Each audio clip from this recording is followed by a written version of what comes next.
Hey guys, got something here that I've been wanting to share for a while. We know Scripture says many places in Proverbs and other places as well that we are to seek counsel, right? That there's wisdom in getting wise counsel, many perspectives, and as part of our planning process, it says that is a fruitful thing to do. And so my experience has been, and I talked to Whitney about this in the past week, that when we do that, when I've done that in the past, and I do it a lot, that it is rarely the case where everybody comes back in agreement. I can think of when we were living in Silicon Valley, and I had a job opportunity come up on the East Coast, and I reached out to probably 5 or 10 different people, and really the guy who I was closest with at the time, and who I really wanted his approval on it, didn't feel peace about it, and he was not in favor of the move. And that was really, really difficult.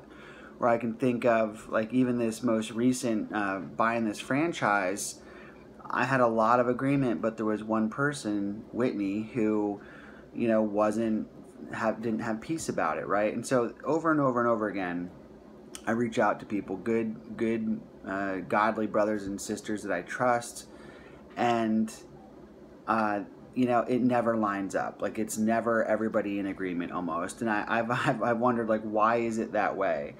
And I do think that having the conversations, getting the counsel, that it all kind of refines our understanding of the situation and our position. I think it's good perspective to get.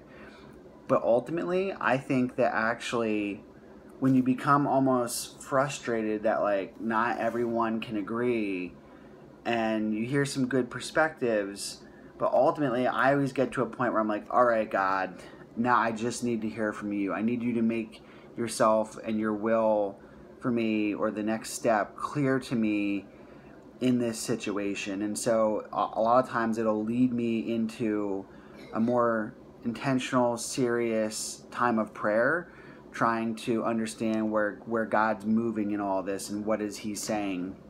I even think of the story in the Bible where there's a king who's trying to decide if he should go to war, and he consults, I think it's like 400 of his men, his advisors, and they all say, go to war.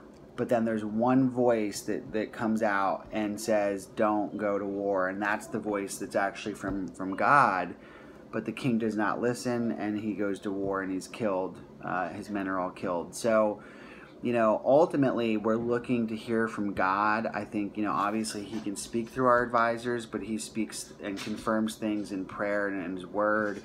And so we have to have this hunger for counsel from others, and then hunger to have that confirmed, and for us to get peace in that from the Lord. And so we had a situation, Whitney and I, this week where we had a lot of confirmation, but then we had someone who's very close to us who took time and prayed and looked in the Word, but came back with a very different perspective. And so I think that's completely normal. It happens to me more often than not, and I think it's a good, healthy thing, because it drives us to the Lord even more in these situations. So I hope that makes sense, and I hope that's helpful for you guys as well.